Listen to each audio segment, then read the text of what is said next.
विरोधियों के लिए अब शब्दों का इस्तेमाल कांग्रेस नेताओं की आदत बन गई है। कांग्रेस नेता बीके हरिप्रसाद ने बीजेपी अध्यक्ष अमित शाह के लिए शर्मनाक बयान दिया है। बीजेपी ने राहुल गांधी से माफी की मांग की है। पीयूष गोयल ने ट्वीट किया, कांग्रेस नेताओं की मानसिक बीमारी का उपचार मुश्किल है। ट्विटर पर पीयूष गोयल ने हरिप्रसाद के बयान को गंदा और बेहुदा कहा। आज अमित शाह के स्वास्थ्य को लेकर हरिप्रसाद ने विवादित बयान दिया। इस पर पीयूष गोयल ने ट्वीट किया, हरिप्रसाद का बयान कांग्रेस के स्तर को दर्शाता है। बीजेपी अध्यक्ष अमित शाह को स्वाइन फ्लू हो गया है, वो एम्स में भर्ती हैं।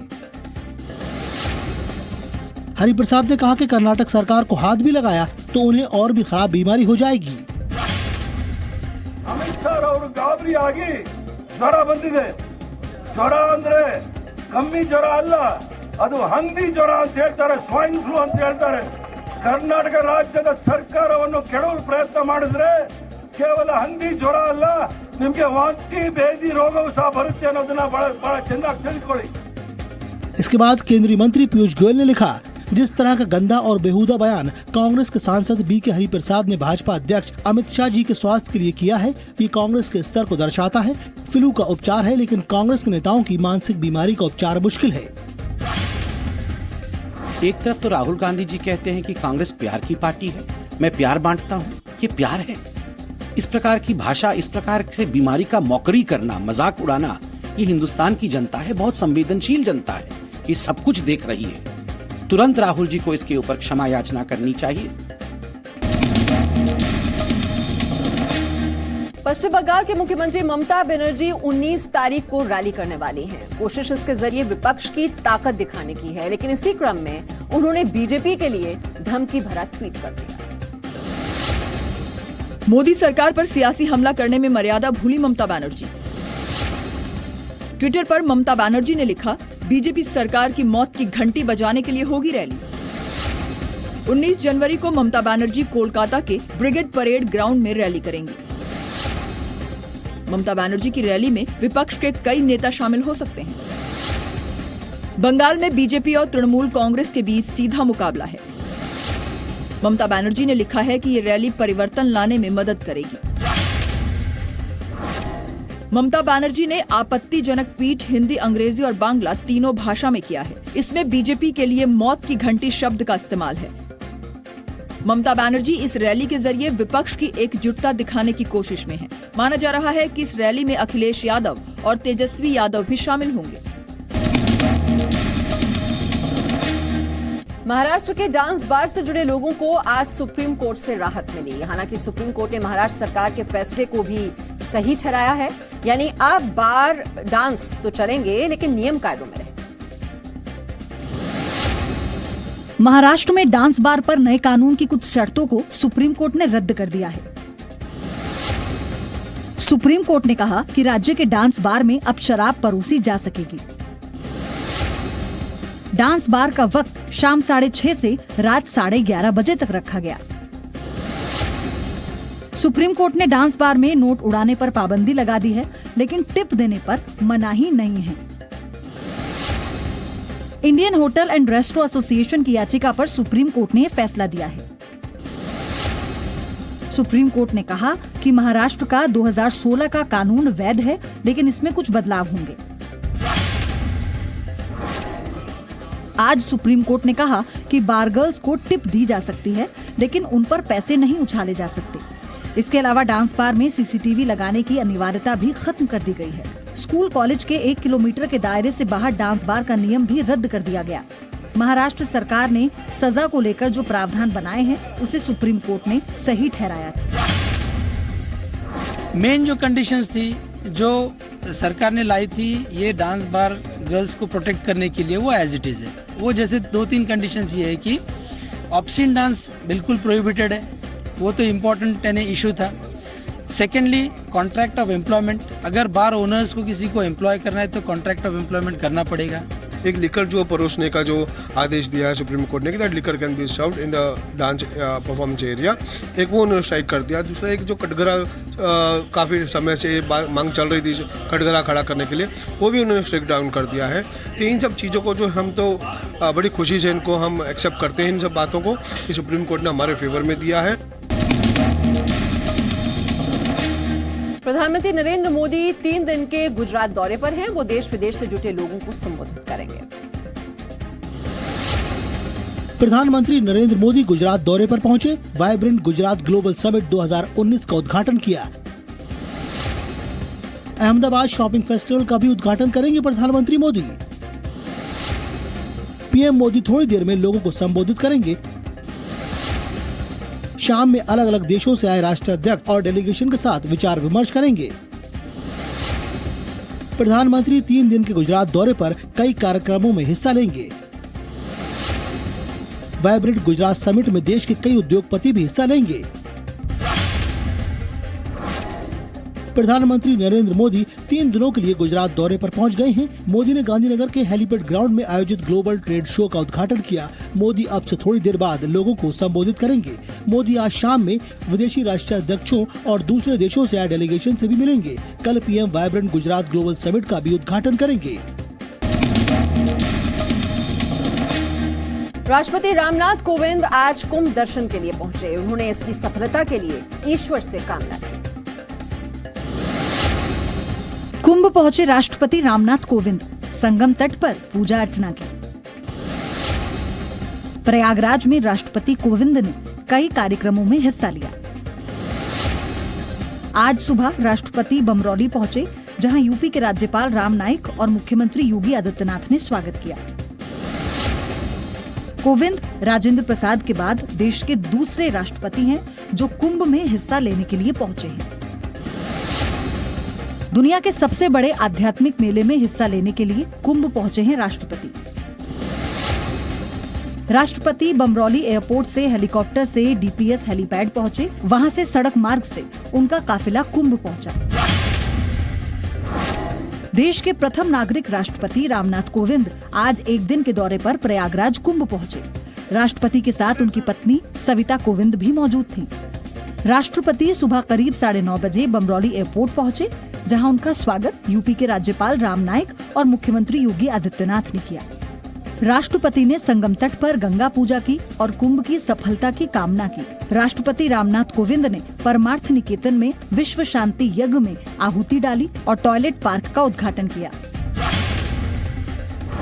मोक्षदायिनी गंगा या मोक्षदायिनी ये संगम को पार करने में और उसको नाम दिया है बैतरणी। कहते हैं उस बैतरणी को पार करने में आपको कई जन्म लग जाते हैं। तो मुझे इस बात की प्रसन्नता हुई कि मैं कम से कम साक्षात जो मोक्षदायिनी है गंगा, उसको पार करने में मुझे स्वभाव रहता ही लगा।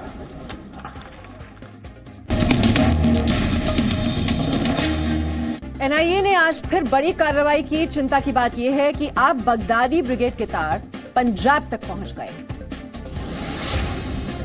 दिल्ली और उत्तर प्रदेश में गिरफ्तार आईएसआईएस संदिग्धों के तार पंजाब से भी जुड़े हुए हैं।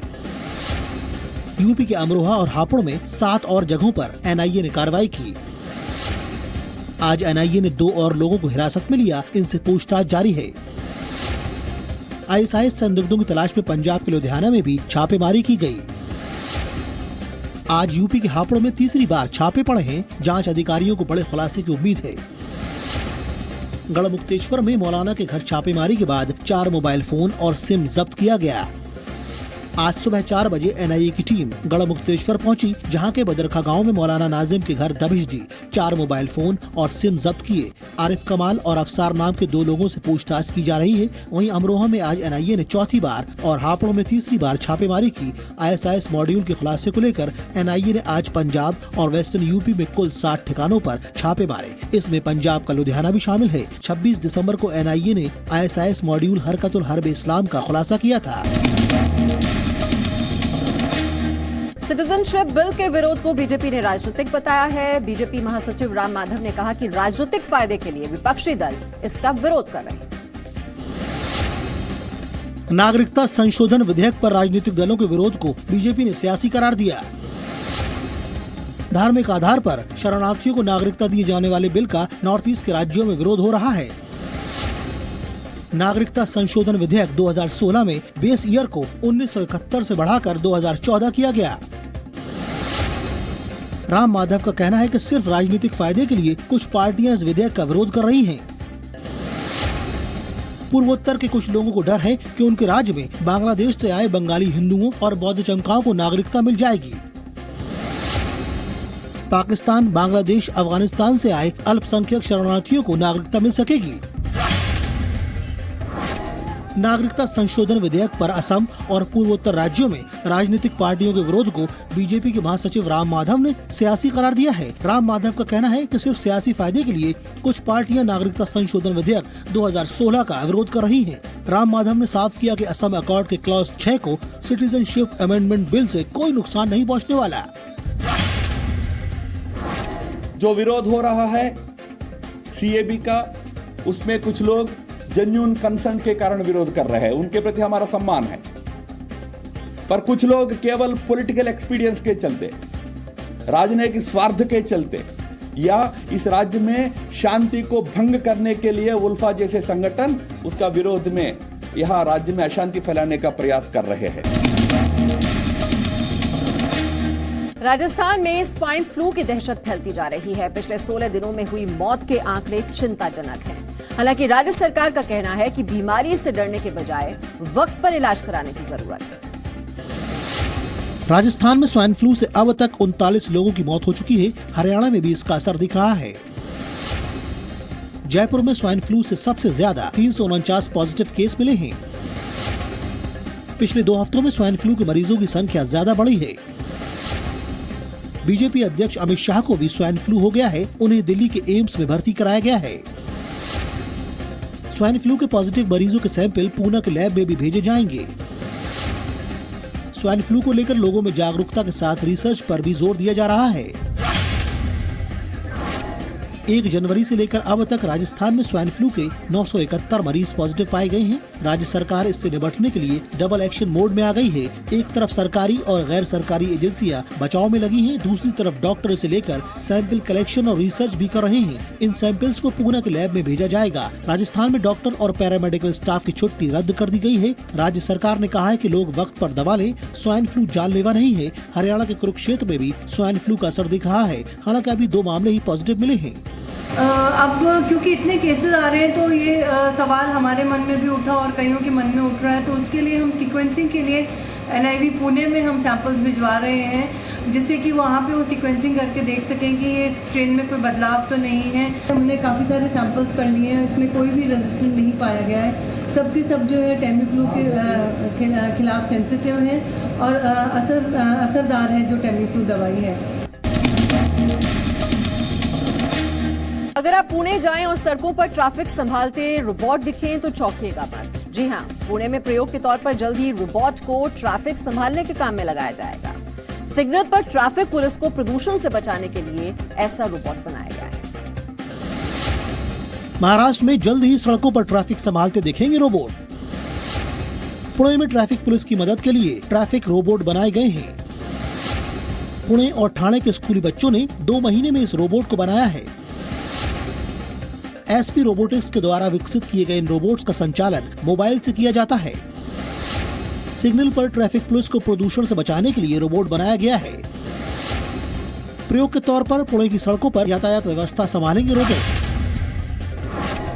महाराष्ट्र का पुणे जल्दी देश के बड़े शहरों को ट्रैफिक संभालने का विकल्प पेश करने जा रहा है। यहाँ के स्कूली बच्चों ने रेडियो नाम का एक ट्रैफिक रोबोट बनाया है। ये रोबोट शहर की सड़कों पर जल्दी ट्रैफिक संभालता दिखाई देगा। इस प्रयोग का पहला ट्रायल कामयाब रहा है और जल्दी ही इसे प्रायोगिक रूप से शहर की ट्रैफिक व्यवस्था को संभालते देखा जा सकता है। अभी इसे मोबाइल के माध्यम से ऑपरेट किया जा रहा है। इस रोबोट को 7वीं और 8वीं क्लास के स्कूली बच्चों ने बनाया है।